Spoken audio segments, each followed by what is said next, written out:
دوستوں ایک ایسا واقعہ ہوتا ہے جو انٹرٹینمنٹ اور آرٹ انڈسٹری کو پوری دنیا میں ہلا دیتا ہے، اور وہ واقعہ کیا ہے؟ سدھو موسی والا کی موت کا۔ سدھو موسی والا ایک بہت ہی مشہور پنجابی ریپر تھے۔ دوستوں کیا آپ جانتے ہیں اتنی بڑی ہستی جس کو پوری دنیا میں جانا جاتا ہے، اس کی موت کا فرمان ایک سمپل واٹس ایپ اسٹیٹس سے جاری ہوا۔ یہ فرمان کس نے جاری کیا اور اس کی سدھو بھائی سے کیا دشمنی تھی، اور وہ فلم انڈسٹری کے لوگوں کو کیوں مارنا چاہتا ہے؟ آج کی اس ویڈیو میں ہم آپ کو ان تمام سوالوں کے جواب دیں گے۔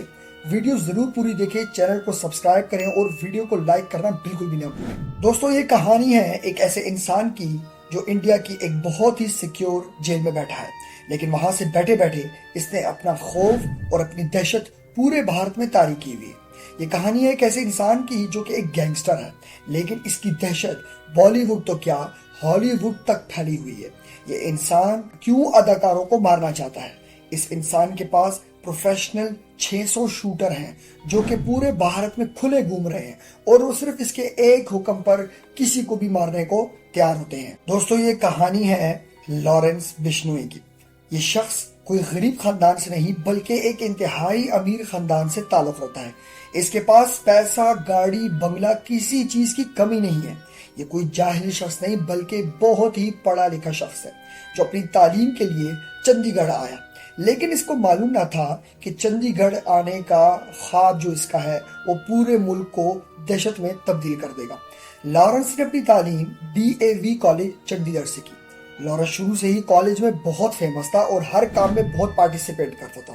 اس کے مشہور ہونے کی وجہ سے ہی لوگوں نے اس کو پالیٹکس میں گھسنے کا مشورہ دیا، اور وہ کالج الیکشن کے لیے کھڑا ہو گیا، جہاں سے اس نے بنیاد اپنی پارٹی کی رکھی جس کا نام اس نے SOPU رکھا، students organisation of Punjab university, اور وہاں سے ہی کالج کی سیاست کا اس نے آغاز کیا۔ لارنس کے سیاست میں قدم رکھتے ہی اس کے جھگڑے اپوزیشن پارٹیوں سے شروع ہو گئے، جو کہ روایتی بات ہے، جس میں اس کا ساتھ اس کا رائٹ ہینڈ گولڈن بریرے دیتا تھا۔ لارنس اتفاق سے الیکشن ہار گیا، جس کا دکھ وہ برداشت نہ کر سکا، اور اس نے اپنے ہی حریف کو مارنے کا فیصلہ کیا اور اس پر شوٹ آؤٹ حملہ کروایا، جو کہ چندی گڑھ میں لارنس کی پہلی FIR کی بنیاد بھی بنی۔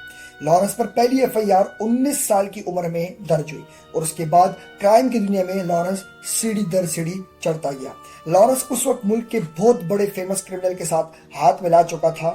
کم عمر میں ہی لارنس پر 70 سے زیادہ مرڈر کے کیس درج ہو چکے تھے۔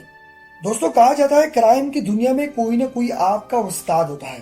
لارنس یہ بات سمجھ چکا تھا، اس لیے اس کو اپنا استاد چننا تھا، تو اس نے جگو بھگوان، جس پر 23 قتل کے مقدمے اس وقت درج تھے، اس کو اپنا استاد چنا۔ جگو لارنس کو سکھاتا تھا کہ کیسے پاور اور پیسے کو ملا کر پورے ملک میں حکومت کی جاتی ہے۔ جگو استاد کی کرامات کی وجہ سے لارنس پر ہر سال 50 سے 100 قتل کے مقدمے درج ہو رہے تھے۔ جگو نے لارنس کو نئی دنیا میں متعارف کروایا، اور وہ تھی ایکسٹارشن اور کڈنیپنگ کی دنیا۔ لارنس چندی گڑھ کے مشہور لوگوں کی فیملیز کو اغوا کرتا اور پھر ان سے اغوا برائے توان کے پیسے مانگتا۔ لارنس نے چندی گڑھ کے بزنس مین لوگوں اور سیلیبریٹیز تک کو نہیں چھوڑا، اور ان کو ٹارگٹ کرنا شروع کر دیا، جس کی وجہ سے یہ بات پورے بھارت میں پھیل گئی۔ لارنس کے چرچے ہونے لگے۔ لارنس کو کئی بار پولیس نے گرفتار کیا، لیکن اس کے تعلق اتنے اوپر تک تھے کہ کہیں بھی پولیس اس کو قابو نہ کر سکی، اور وہ جیل میں کچھ دن گزارے ہی باہر آ جاتا تھا۔ دوستوں لارنس کو یہ بات جلدی سمجھ آ گئی تھی کہ اگر راج کرنا ہے تو پوری اپنی گینگ بنانا پڑے گی، تو اس نے اپنی گینگ بنانے کی شروعات کی، اور اس کا زیادہ تر کام واٹس ایپ، اسنیپ چیٹ جیسے سوشل میڈیا ایپس پر ہونے لگا۔ لارنس کی سخت گرفتاری راجستھان پولیس نے کی اس وقت کی جب اس کو لائسنس کے بغیر ہتھیار کے پکڑ لیا گیا، لیکن معاملہ الٹ ہو گیا۔ جیل میں جا کر سدھرنے کی بجائے لارنس اور بگڑ گیا، اور اس نے جیل میں ہی اپنی ایک مضبوط گینگ بنا لی۔ لارنس نے جیل میں ہی رہتے رہتے راجستھان کے سب سے بڑے گینگسٹر آنند سے ہاتھ ملا لیا، اور جیل کے اندر سے پورا آپریشن کنٹرول کرنے لگا۔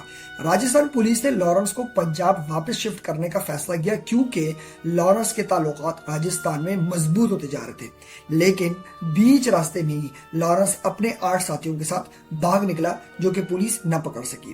اس کے بعد وہ نیپال جا پہنچا، جہاں پر اس نے اپنے انٹرنیشنل